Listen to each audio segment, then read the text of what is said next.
సెలబ్రిటీల చుట్టూ ఫ్యాన్స్ తో పాటుగా శత్రువులు కూడా ఉంటారు. వారిని బ్లాక్మెయిల్ చేయడం, బెదిరించడం లాంటివి చేస్తుంటారు. ఇలాంటివి బాలీవుడ్ కి కొత్తేం కాదు. ఇందులో భాగంగా తాజాగా హీరో సైఫ్ అలీ ఖాన్ ఇంట్లో దుండగులు ప్రవేశించి అతనిపై దాడి చేసి కత్తిపోట్లకు కారణమయ్యారు. దీంతో సైఫ్ ను ఆసుపత్రికి తరలించగా మొత్తం 6 కత్తిపోట్లు దిగినట్లు వైద్యులు వెల్లడించారు.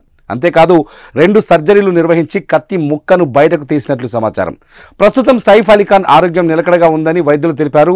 ఈ విషయంపై ముంబై క్రైమ్ బ్రాంచ్ పోలీసులు సీరియస్ గా విచారణ మొదలుపెట్టారు. ఇక సైఫ్ అలీ ఖాన్ పై దాడి జరిగిన ఘటన గురించి మిగతా సెలబ్రిటీలు వారి సోషల్ మీడియాలో భాగంగా ఒక్కొక్కరు ఒక్కోలా స్పందిస్తున్నారు. ఇందులో భాగంగా సైఫ్ సతీమణి హీరోయిన్ కరీనా కపూర్ కూడా ఎమోషనల్ అవుతూ ఇది తమ కుటుంబానికి చాలా కఠినమైన రోజు, అసలు ఏం జరిగిందో తెలుసుకునే ప్రయత్నం చేస్తున్నాం, ఈ కష్ట సమయంలో అండగా నిలిచిన వారికి ధన్యవాదాలు, మీడియా ప్రతినిధులు తెలిసి తెలియని కథనాలను ప్రచారం చేయకూడదని కోరుకుంటున్నాను, ఈ ఘటన గురించి తేరుకునేందుకు కొంత సమయం ఇవ్వాలని అభ్యర్థిస్తున్నానని ఇన్స్టాలో ఎమోషనల్ పోస్ట్ చేశారు. ప్రస్తుతం ఈ పోస్ట్ సోషల్ మీడియాలో వైరల్ అవుతోంది.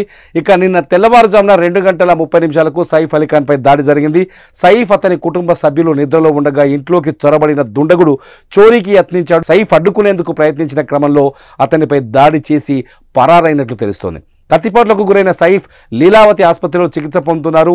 ఎలాంటి ప్రాణాపాయం లేదని వైద్యులు ప్రకటించారు. అయితే ఇలాంటి సంఘటనలు ఒక బాలీవుడ్కు మాత్రమే కాదు, ముంబైలో పారిశ్రామికవేత్తలు కూడా ఎదుర్కొంటున్నారు.